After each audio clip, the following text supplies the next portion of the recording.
Strike rates. Are they important? Are they not important? For what format? For which format are they important? For which format are they not that important? Now, this conversation is obviously going to be happening because of the continuous complaints about Rassie van der Dussen in Test cricket, I think. I think this is coming off the back of that because, I mean, he hasn't been batting maybe at his quick or fast or the way that we know he can bat at a fast rate like we normally used to in other formats. He's kind of taken his time and grinded things out for the Proteas in Test cricket, and some people may say that that's the reason why he struggled to convert in Test cricket to bigger scores, etc. So we're going to be talking about that on the show today. I've got two guests with me, of course. As per usual, I always try to bring you guys some interesting insight, and we're going to be talking about strike rates and how important they are in cricket across the board. So we're going to be talking about this amazing topic as soon as we finish with the intro. So enjoy.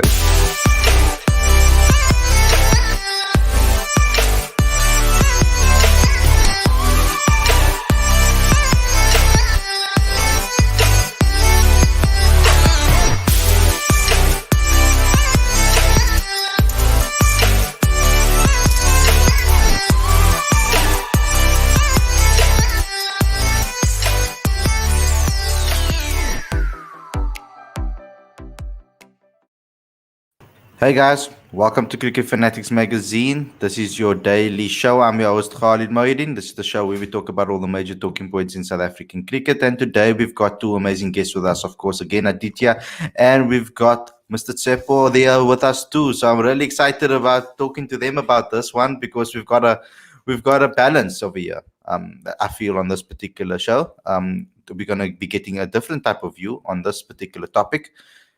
Like Bevan says over here, I don't understand why people are so in a rush in Test cricket. And it is where I want to start this conversation because strike rates in Test cricket is what I want to talk about. We should be appreciating guys that can grind it out, spend long hours at the crease, and maybe don't have an amazing strike rate. But we should be appreciating it if they do convert, is what I want to say. And if they do score the big runs. Now, a particular innings like Rashid's one, where he scores 46 of I don't know how many, I can't remember how many balls, and it doesn't convert into a 50, it looks bad. If it did, it looks better. So the only problem is that, and my problem is that some players maybe try too hard to play like that, and actually they don't play their natural game as a result. So that you'll start to see certain things like that creep in certain players, in the way they've approached the game. But I think in Test cricket we shouldn't be worried too much about strike rates. I think that strike rates are something that you can worry about more in T20 cricket specifically. I think more so because in ODI cricket I still think you have enough time to bat.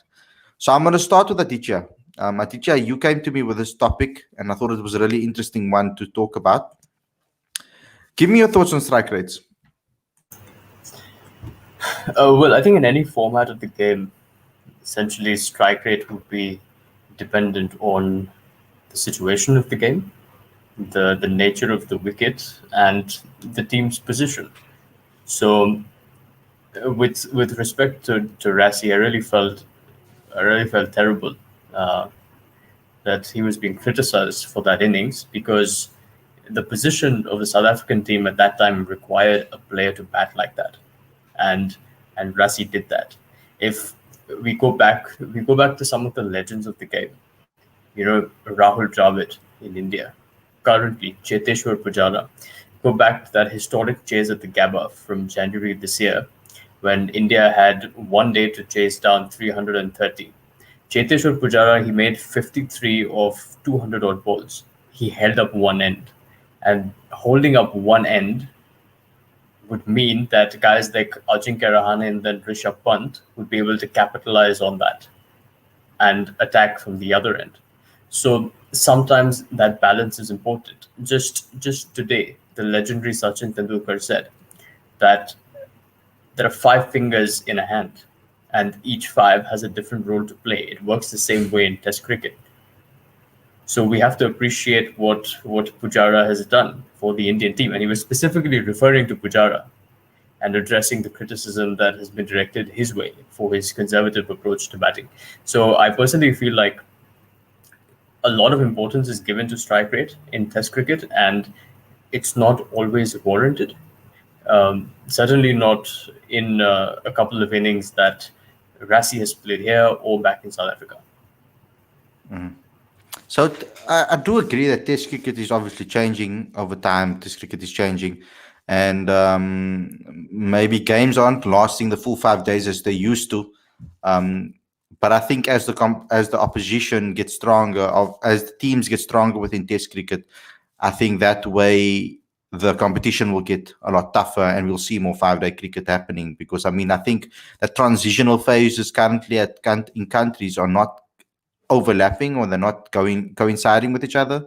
They're kind of missing each other in a way at the moment. So South Africa, for example, and the West Indies are currently both trying to search for consistency in a team setup. So is Sri Lanka. Pakistan as well in the Test arena, but then we've got the likes of Australia, and we've got the likes of England, and we've got the likes of India and New Zealand, who have kind of found some stability with regards to the Test arena. The only reason that Australia was struggling a little bit was because of that ball tampering, losing arguably two of their best players, and another person that was really showing that he has character like a Bancroft, who really was coming up through the system and showing what he was capable of at that particular time. So they found their new youngster, and well, unfortunately, he bought up. So, but let me talk to you, Tshepo, about strike rates and the importance of it. Now we know that in T20 cricket, it's obviously a big thing, and obviously it does count for something. If someone can strike at a massive rate and you have a decent average, it really means a lot. I mean, you can't take strike rates after a couple of games. I don't think you want to try and do that, because that doesn't show through reflection. But I want to talk specifically about Test cricket. I mean, why do you think people are so critical on Rassie van der Dussen when it comes to his strike rate in Test cricket, but a guy like Dean Elgar we applaud? You see, that's the thing I don't understand, Khalid. I don't understand these things. This man got 46 runs on a pitch that was very, very difficult to bat on. We saw West Indies struggling on this pitch. If you watch the game, you'll see variable bounce. You'll see how the ball was jagging, constantly jagging. West Indies batsmen struggling to decide whether to leave, whether to block. The man scores 46 and people are like, this just isn't good enough. What is going to be good enough, guys? What do we want? Do you want to just come in here and start slogging around? No, that's what I want Quinton de Kock to do. As Aditya was saying, different fingers on the hand. If we had a bunch of thumbs on the hand, we wouldn't be able to carry things. You know what I'm saying? So I don't understand. It's unwarranted. And also in terms of the situation of the game, you see, like, we were where were we when we lost that wicket? Either way, we didn't need to rush. We still had 4 days to bat.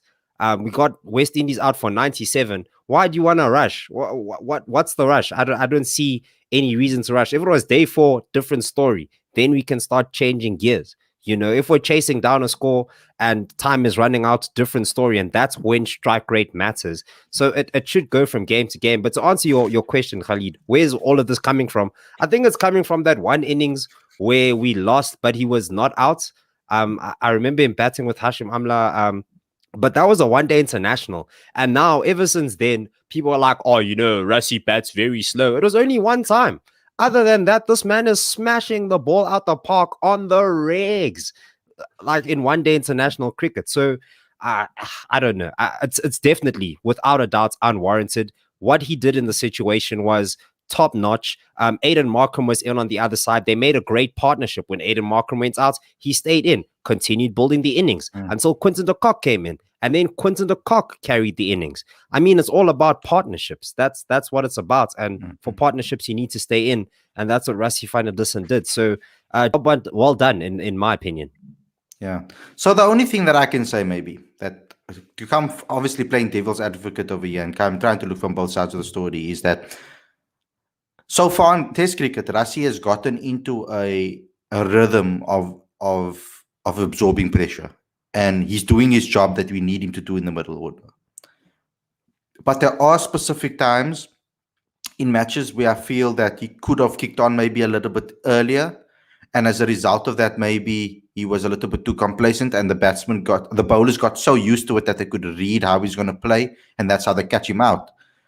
I think if he maybe switched it up a little bit earlier to surprise the bowlers, if obviously the bowlers are trying to bowl with a specific length, and they unsettle the bowlers a bit, you know what I mean? So after he's got himself set in, but I think that he then kick it on. But what I think his fear is that he does what he did against West Indies, where he goes out on 46 instead of getting his 50 first. I think what he's trying to do is first get his half century, be a little settled, and then maybe kick on afterwards. Similarly, when he gets closer to the 80s, in that, like he obviously got 180 so far in Test cricket. So like when he got a little bit closer, he started slowing down again. So I don't think that it's important strike rate within Test cricket. I think obviously if you're batting at 20 strike rate, 30 strike rate, then okay, maybe you need to speed it up a little bit. But I mean, if you're batting at a 50, 60, 70 strike rate, I think that should be all right in Test cricket to be able to obviously take your team to the next level. Now, Quinton de Kock, not everybody's Quinton de Kock. So people want to compare everybody to Quinton de Kock or those type of guys that can bat that quickly in Test cricket. Now, not everybody has that type of talent or type of skill. A guy like Aiden, for example, had that approach at the beginning of his career. He batted quite quickly, and he saw himself going out cheaply and maybe going outside, swinging at stuff, and those are things that I think that he added this side to his game, being more conservative at the top of the order, trying to push things out. It's something that a world-class player needs to have. Now, I do think that Rassie can improve on the switch to get it maybe a little bit earlier in his game so that he doesn't get caught out. But so far, I'm really enjoying the way Rassie is absorbing the pressure in that middle order. I don't have any qualms with Rassie currently. That's only if I'm really, really, really nitpicking with regards to it and trying to look at other people's point of view. I would really like to get some of your guys' point of view, so leave that thoughts in the comment section. Let's just round this up. Aditya, your final thoughts, and then Tshepo, your final thoughts. I'm gonna go back in the history a bit because one of our fans in the comments, Zanzi Comic League, named Sehwag and Ponting. Ricky Ponting's career strike rate was 58. We know him to be a dominating attacking batsman, but his career strike rate was 58. So that tells you that he did block a bit. He did defend. He did leave balls when it was necessary. And again, if we have to be ultra critical, and perhaps Rassie can put away the bad ball, a few more times than he is right now. But I don't think that criticism is still warranted because he's doing the job for the team. Dean Elgar, the bowlers, Quinton de Kock all spoke very highly of the importance of that particular innings. And I think as fans, we should also be supportive of that approach and perhaps respect the fact that those conditions demanded that approach. And in saying that, I really hope that he gets to his 100 soon, his maiden international 100, maiden test 100, and long may his glories last. Yeah, and I don't want to see people trying to change players from playing their natural game as well. Don't force the issue. If you pick players for certain roles, we should be doing that. That's something that we're going to be speaking about very soon as well. One of the topics that we're going to be speaking about, creating squads and making sure that you pick guys for specific roles, because it's important that you have guys that can do multiple things. So yes, you need guys in the opening position that can switch and on and off. That's obviously Aiden Markram has the ability to be able to do that, to really take the attack to you, and also now he's added the grinding factor into his game. But then you also need a guy like Quinton de Kock in the team that can take the game away from you in a blink of an eye. So, but you also need someone, if you had a quick collapse, if you had a short collapse and you lose one of your guys that you were hoping were going to push through the hole and stay till the end, you need them to grind it out too, like Rashid did, because we lost important key wickets, and Rashid came there and he stabilized the innings, and he actually set the platform for Quinton de Kock to play his natural game. So we need all types of different players that can obviously come together and make a holistic team that can obviously adapt the game. But don't try to force an issue. Don't take a Quinton de Kock type of character and try to make him into a Dean Algo type of player. I don't want to see that happening with our players. Tshepo, your final say? So just check the stats here, and Rassie van Dussen has played 9 test matches. Just 9. That's not even double digits, folks. So in terms of him finding the right time to, shift gears, I'm sure with more time in international cricket, that will come. I mean, if we look at Aiden Markram, this guy is fantastic now. He was trash. Literally 2 years ago, he was absolute trash. He kept going out. He had like an average of like 12 on the road in the subcontinent. It was appalling. But now he's starting to look good. So I rate, give him another 10 matches, see what happens then. And I mean, he's sitting at 46, 48 in his last test match against Pakistan, 64 in the test match before that, 67 in the test match before that, 15 before that, and then 98. Oaks, this man is making runs. Just give him time. He's not the problem. He's definitely not the problem in the team. He's stability, and stability is what we need in this team right now. So guys, thanks a lot for tuning in. Thanks a lot for listening to what we had to say. I hope you guys enjoyed this video, and obviously you know what you need to do. You need to click subscribe, you need to click that notification bell, and for all future videos, so that you can become a part of this family and know exactly what we are producing every single day. We have so many videos. Click like, click comment in the comment section as well. Share this video with all your friends and family as well, because we want to grow this channel to new heights. We want to take it to new heights. So thanks a lot, guys, for watching. And we'll see you guys again from tomorrow with another daily show. Take care, everybody.